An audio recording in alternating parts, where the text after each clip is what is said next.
President Tsai opens the Yushan Forum with a warning. Authoritarian regimes are threatening the regional economic and security order.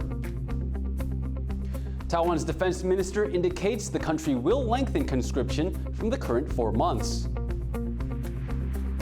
I'm Louise Watt, and I've come to Miaoli County in western Taiwan to find out why people are worried wind turbines and other forms of renewable energy won't be enough to replace Taiwan's nuclear reactors.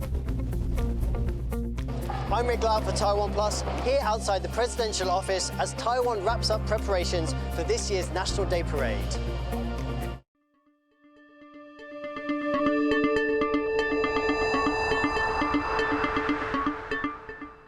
A warm welcome to TaiwanPlus News. I'm Leslie Liao. Taiwan's President Tsai Ing-wen has said the regional security and economic order are under threat from expansionist authoritarian regimes. Tsai made the comment at the opening of the Yushan Forum, an event organized by the Taiwan Asia Exchange Foundation aimed at developing ties between Taiwan and like-minded partners in the Indo-Pacific. James Chater was there. This is the 6th annual Yushan Forum, a Taiwanese-led regional dialogue aimed, its organizers say, at tackling issues of economic security in the Indo-Pacific. The Yushan Forum was conceived alongside Taiwan's new southbound policy, a strategy aimed at expanding Taiwan's trade ties with Indo-Pacific countries and reducing economic dependence on China. At the opening, Taiwan's President Tsai Ing-wen said regional democracies must create new economic frameworks. Our region's security and economic order are threatened by the expansionist ambitions of authoritarian regimes and their coercive tactics. To ensure the peace, stability, and prosperity of the Indo-Pacific, we need a new regional framework that advances collaboration between like-minded democratic partners. Tsai's comments come after Taiwan's Deputy Economic Minister warned earlier this week that it was unrealistic for Taiwan to completely decouple from its largest trading partner, China, which also claims Taiwan as part of its territory. Beijing has previously criticized Western calls to reduce supply chain dependence on China as weaponizing trade. That geopolitical context and tense ties between China and Taiwan coloring leaders' remarks at the Yushan Forum. Delegations from all over the world continue to visit Taiwan. This is a sign of the strong sense of crisis felt among countries around the world that the Taiwan Strait is a hotspot. At the dialogue, 31 speakers from countries including Japan, the US, India, Australia and New Zealand. Taiwan only has 14 diplomatic allies and is not a member of the United Nations. And so the country places extra emphasis on events like this, where corridor conversations between regional leaders are seen as a way of strengthening Taipei's ties with the region. Types of people who are coming together and talking about Taiwan and how to include Taiwan better in the rule-based international order. So I think this is why this is one of the important reasons for these platforms to be conducted. Voiceless in many international organizations, Taiwanese officials at the Yushan Forum use the opportunity to make their position clear, that they want democracy to be the basis on which regional trade ties are built. Esnaya Zhou and James Chater for TaiwanPlus. Taiwan is likely to extend the length of military conscription. Now, that's according to Taiwan's Defense Minister Chiu Kuo-zhen, who is responding to questions from an opposition lawmaker at the legislature on Friday. Chiu says he will make an announcement by the end of the year. Taiwan currently has a 4-month mandatory military training period for men. The short length of service has been criticized in recent years as insufficient, with China continuing to ramp up its military pressure on the island.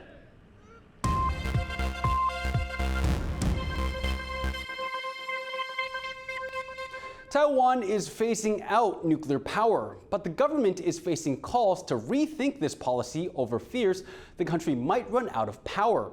Today, in part 3 of our special series on energy, Powering Taiwan, Louise Watt looks at why some think turning off nuclear power does not bode well for Taiwan's energy or national security. After almost 2 decades working as a nuclear engineer, Hal Falls now makes components for Taiwan's onshore wind industry, helping these turbines generate power. As much as he supports the country's move towards wind and solar power, he doesn't believe Taiwan should give up on nuclear energy. Yes, we will have some wind, but the more nukes that we shut down, I feel that the less secure our power grids are.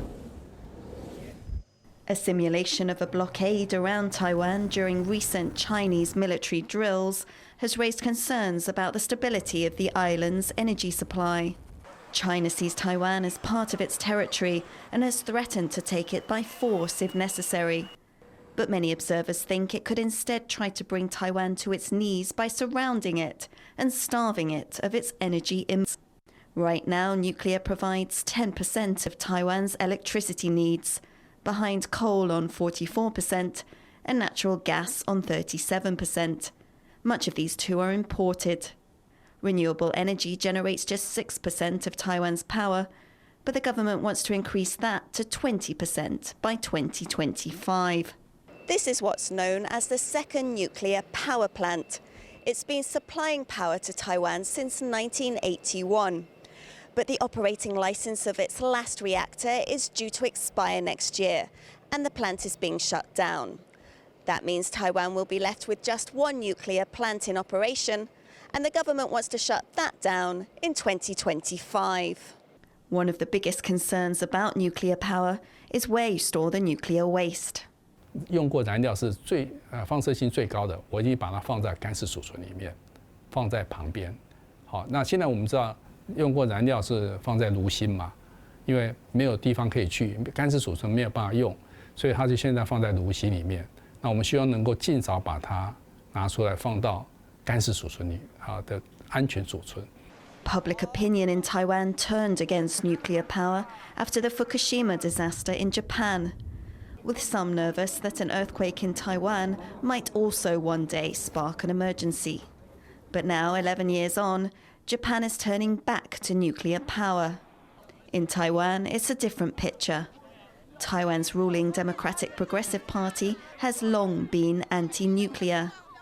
And after coming to power in 2016, they began enacting their policy to phase it out within a decade. Voters rejected the policy in a referendum in 2018 amid concerns about the nation's power supply and air pollution.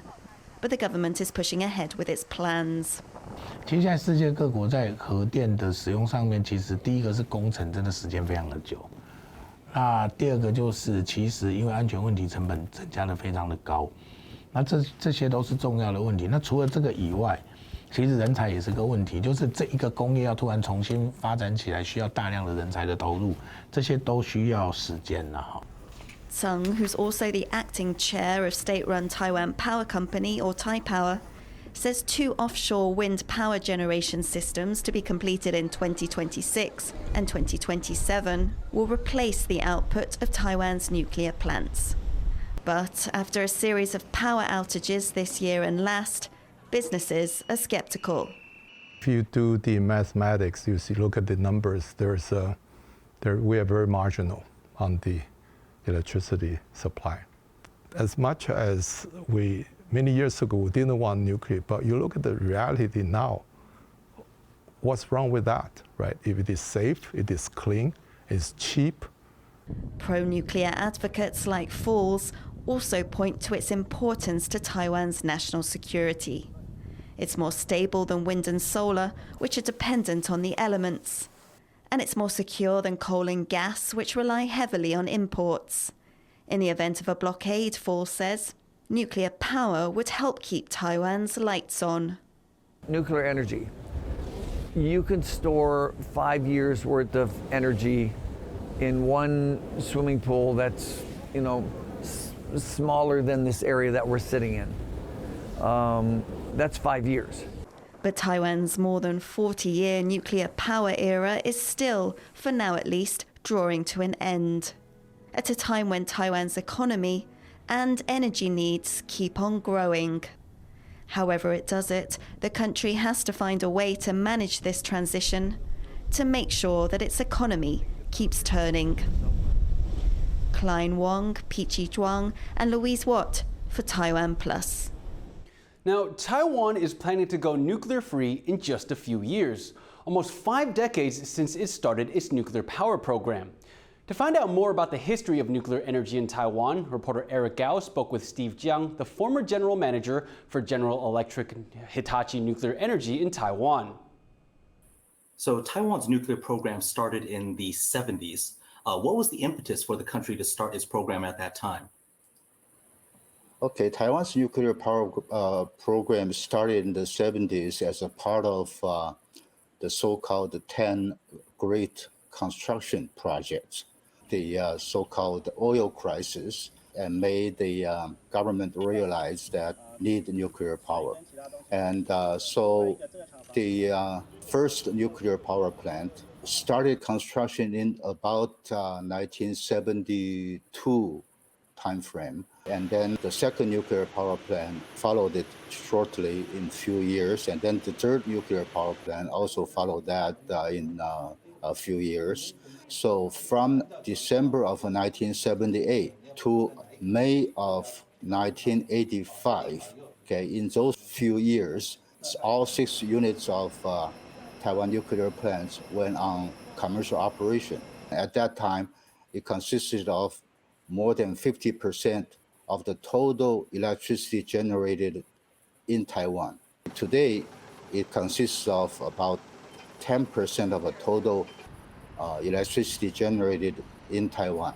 Taiwan is looking to go nuclear free in just a few years. What's changed between the early 70s and now for the government to make that decision? It's a DPP government decision.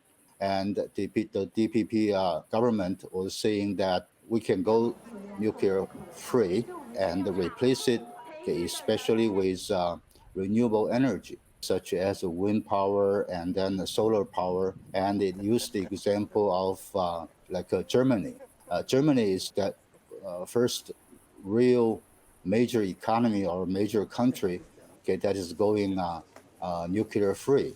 But it should be noted that Germany is pretty much in the middle of Europe, so you can trade, okay, electricity across its borders very freely. Taiwan is an island, okay, and it has no connection to any other grid, the electricity grid. So therefore, you cannot get power from anywhere. So all power in Taiwan obviously is generated by itself, and also from all the energy that's imported, okay, and all the fuel that's imported. You said that about 10% of Taiwan's current energy is produced by nuclear power. If Taiwan does go nuclear free in just a year and a half, 2 years, what can replace it during that time frame? The only way to replace it is to build more natural gas plants or more coal plants. Obviously, the coal plants are not desirable, okay, because of the pollution. And we all know that obviously, when there's no sun, there's no solar power. When there's no wind, there's no wind power. So solar and wind is not a stable source of electricity supply. So on the contrary, nuclear power plants has been a workhorse for Taiwan for the last 40 years or so. And if you are replacing a stable supply of electricity, then you must replace it with the same stable supply of electricity. Taiwan's nuclear power plants are far from the only contentious part of the country's energy policy. After years of wrangling, the Taiwan Power Company and Taichung government have come to an agreement on the fate of that city's massive coal power plant. Eric Liao looks at what's in store for the facility. A consensus is reached. After over 2 years of discussion, the central city of Taichung and the state-owned Taiwan Power Company have agreed on how the city's coal-fired power plant will be developed in the future. 中央答应台中市政府，他们燃气机组盖好以后，就可以拆燃煤机组。那我们的这样的一步是好。 让你先盖燃气，然后呢，我们再来拆燃煤哈。那各取所需，那已经达成协议。Taipower though says the agreement isn't a breakthrough, and this was the company's plan all along. 台电公司这边的规划，我的燃气1号机商转以后，隔年我们就会把那个烧煤的1号机、2号机呢，我们就会把它除役跟拆除。我们已经慢了，所以慢的原因就是台中发照发得太慢，所以这个都 delay 了。本来应该可以更早一点。The new gas-powered generator is now slated to begin operation in 2025, with the coal-fired generators to be taken offline the following year. The switch to gas is meant to help reduce air pollution in the central city. The power plant is the 4th largest of its kind in the world, and also one of the most polluting. Political opponents are taking Mayor Liu to task for letting the coal-fired generators keep operating, as she campaigned in 2018 on a platform to reduce the city's air pollution. 空气其实数字就知道了啦，这个PM2.5浓度在林市长最后一年，在台中在22个县市当中排名11，那卢市长做了4年之后，现在排名是第12，所以这样的空气品质大家可以接受吗？这个不但没有进步，还倒退。Liu and Tsai are facing off in November's local elections, and the winner will get to reap the benefits of this generator decision. Damon Lin and Eric Gao for TaiwanPlus. The United Nations Human Rights Council has rejected a motion to debate abuses in China's Xinjiang region after a UN report found possible crimes against humanity. The motion was rejected after 19 member states voted down the proposal, with 17 countries supporting it. There were 11 abstentions, including from Ukraine and India. It is only the second time in the Council's 16-year history that a motion has been rejected. For more on the outcome of the vote, Ryan Hill Kilpatrick spoke with Uyghur human rights lawyer Rehan E. Assad. We spoke to you last when this landmark UN report on Xinjiang first came out. So how did you feel today when you saw the results of this vote on whether to actually discuss its findings? It's utterly disappointing. It's absolutely a dark day for human rights, not just for the Uyghurs, but also all around the world. It's a big blow to human rights movement, promoting human rights and accountability. I watched the votes with horrors and disbelief. Some sort of mentorship or anything. It's a very conservative, a mere statement that let's have a discussion about it. Let's have a moment to talk about what's happening. And despite that, such conservative resolution even didn't get adopted at the UN. It's a huge disappointment. Looking at the countries that voted against this motion and those that abstained, how do you think Beijing managed to engineer this outcome? There's so many countries to stand out. One in particular, Kazakhstan, is a great example. In fact, many Kazakh citizens are in the camp. Some actually, some were able to leave the horrors behind because the Kazakh government engaging in some sort of diplomacy behind the scenes. And despite knowing what has happened to their citizens and today come out to even actually vote no, that is quite disgraceful. But how did we come to this stage? Recently, the first time President Xi Jinping ever visited any country beyond its borders, he paid a visit to Uzbekistan and Kazakhstan.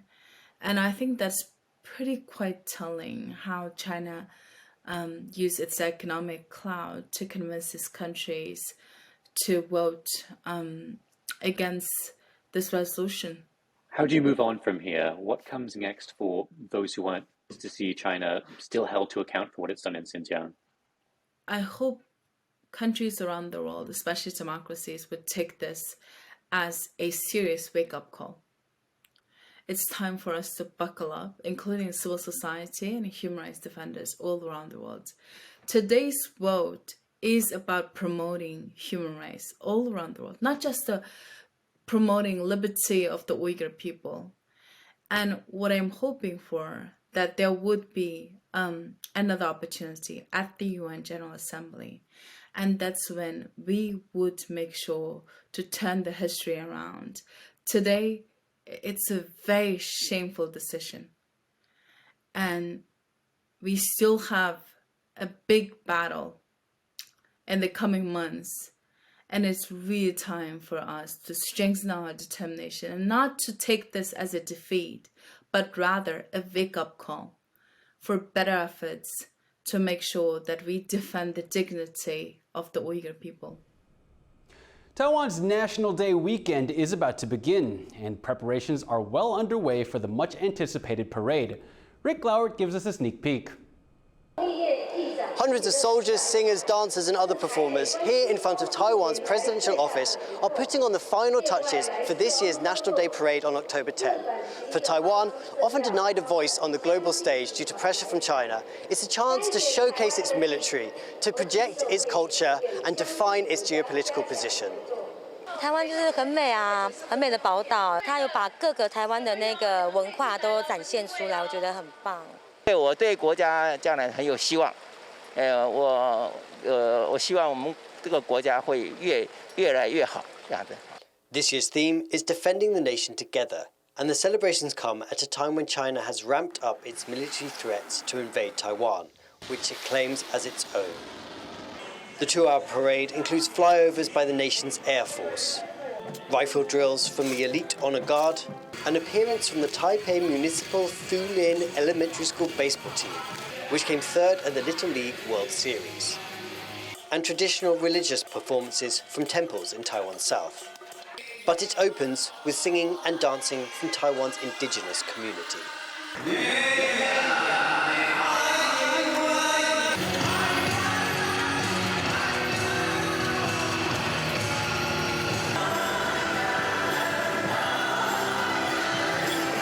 我们全世界看到我们的表演，会看到台湾原住民的非常优美的文化，非常优美的歌舞，非常优美的服装，然后看到这个土地上有原住民是一个文化的一个族群。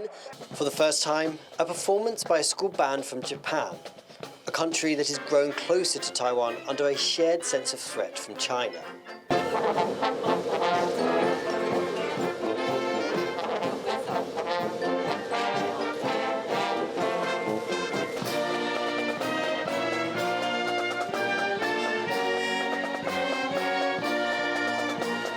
Just months ago, China launched a series of live fire drills around Taiwan in response to a visit by US House Speaker Nancy Pelosi. The most important part of the National Day event is a speech by President Tsai Ing-wen, in which she will lay out her vision for the country.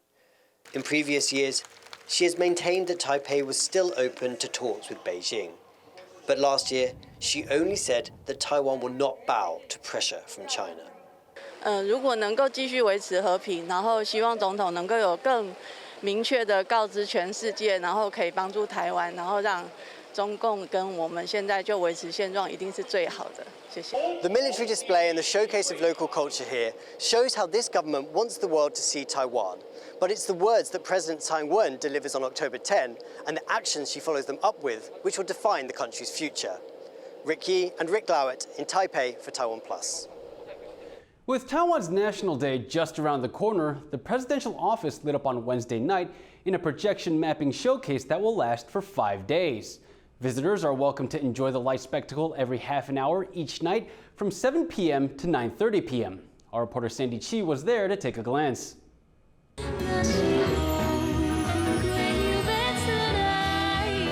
The crowds are huge. There are people here from all walks of life. Younger children all the way to the older generation. They're here for a show, and this show at the presidential office has been a highlight of the National Day since 2017.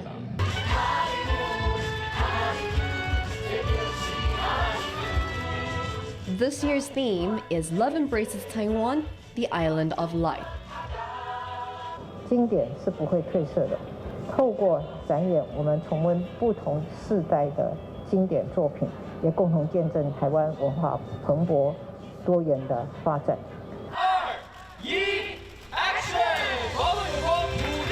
The 12-minute show, projected on the building, features famous Taiwanese movies, classic songs, and masterpieces of local artists.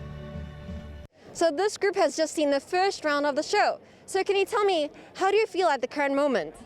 Fresh, epic, Taiwan #1, yeah!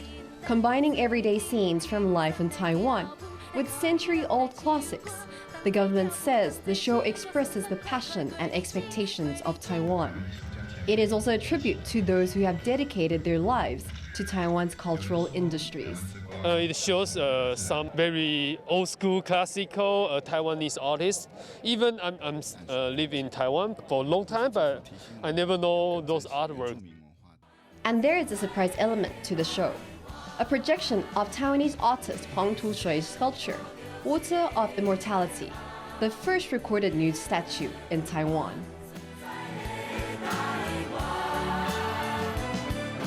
After each 12-minute show, photographs taken by local high school students are projected on the building. The organizers say it's an opportunity to make the show more meaningful for future generations.